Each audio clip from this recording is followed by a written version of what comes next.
Binisita ko sila kahapon at kahapon nga isang pamilya ang nabiyayaan ng lupa't bahay sa pamamagitan po ng umagang kay ganda. Ngayong umaga, isang pamilya na naman ang mababago ang buhay, isang masipag na ama ng tahanan ang matyaga pong namumulot ng mga bote, dyaryo at iba pang mga pwedeng pakinabangan. Umaasa lamang po sa kanya ang kanyang 6 na anak. Kilalanin po natin ang pamilya Umawas. Tubong Samar si Mang Jessie Umawas. Dating magsasaka pero nang lumaki ang kanyang pamilya, sinubukan niya makipagsapalaran sa masalimuot na buhay dito sa lungsod noong 2001. Nagbaka sakali at nangarap na mahanap ang swerteng tila mailap at kay hirap abutin. Dahil wala namang mataas na pinag-aralan, pangangalakal o pagbebenta ng bote, dyaryo, bakal o kahit anong bagay na pakikinabangan pa ang kanyang naging hanap buhay.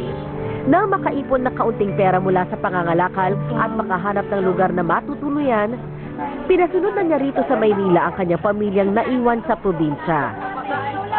Kaya gusto ko, hanggat kaya ko mapaaral sana sila at magkaroon na sana magandang kinabukasan. Kasi naawa rin ako sa kanila. Gamit ang kanyang sidecar, halos nililibot ni Mang Jessie ang buong bayan ng may bunga dito sa Pasig hanggang sa mga kalapit na bayan sa paghahanap ng makakalakal. Wala siyang tigil sa pagkayod para matustusan ang pang-araw-araw nilang pangangailangan. Anya, lahat ay kanyang gagawin para makapagtapos ng pag-aaral ang 6 na anak upang hindi na sila lumaking kagaya niya at hindi na nila maranasan ang hirap ng buhay. Hindi nila sarili ang lote na kinatitirikan ng kanilang munting bahay. Alam din nila na anumang oras, posibleng ipademolish ang mga kabahayan dito kabilang na ang kanilang bahay.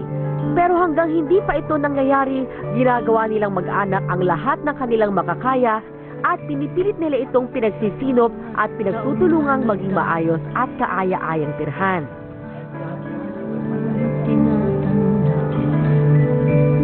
At sinamahan po namin ang pamilya Umawas sa kanilang bagong bahay at ipapakita namin sa inyo yan mamaya na po. Samantala, maging maganda naman kaya ang kapalaran natin ngayong araw. Alamin natin sa Zodiac by Zen.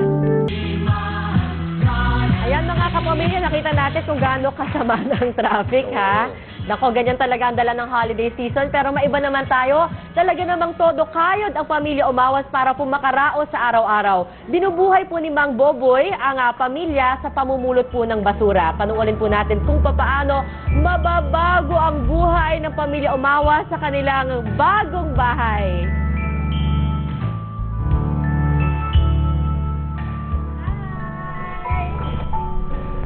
Si tatay, alam niya siyempre kung bakit siya naririto. Di ba tay? Kasi nagtrabaho ka dito ng ilang oras, di ba? Pero yung mga anak niya, hindi pa nakikita ko ano yung pinagtrabahuan ni na tatay at ng ABS-CBN para humapunta sa inyo. Pero ngayong araw, maganda kasi makikita na ninyo kung ano yung pinaghirapan ni tatay. Pinagtulong-tulungan po nating lahat. Ito po ang isa sa mga unit na mapapa sa inyo. Ito na, dito na kayo titirang bago. At ngayong araw na ito, turn over na namin sa inyo yung bahay po ninyo. Yung pinaghirapan ninyo. Maraming salamat po, ma'am. Ha? Maraming salamat po sa ABS-CBN at saka sa Habitat. Excited ka na ba? So, mas lalo mong pagbubutihin pag-aaral mo.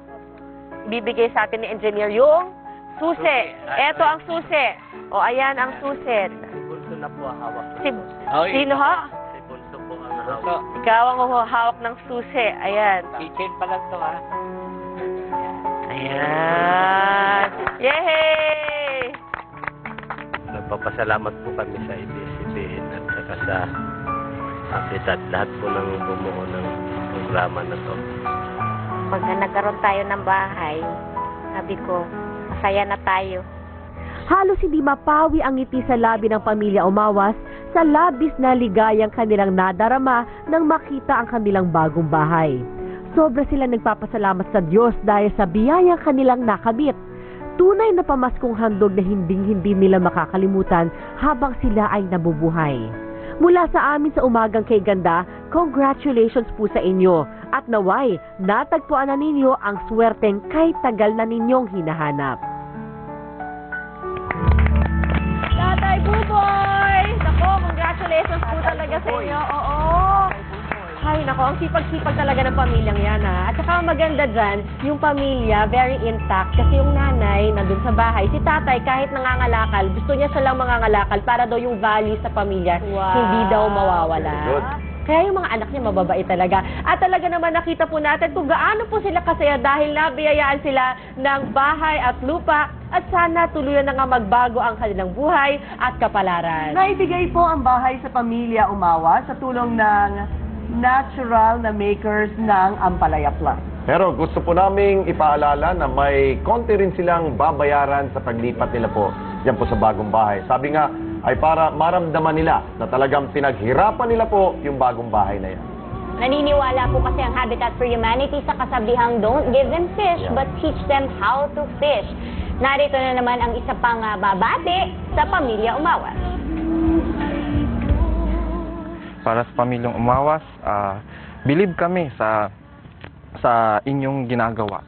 At bilang handog namin sa inyo ngayong Pasko, ito na po ang inyong bagong bahay. And we hope na ma-enjoy nyo po ito at makapagsimula kayo muli sa inyong pamilya. Alright mga kapamilya, 2 down, 10 more houses to go. 10 pamilya pa po ang mababago ang buhay sa gagawin nilang paglipat sa kanilang bagong lupa at bahay. Kilalanin sila araw-araw dito lang sa Umagang Kay Ganda. Oh,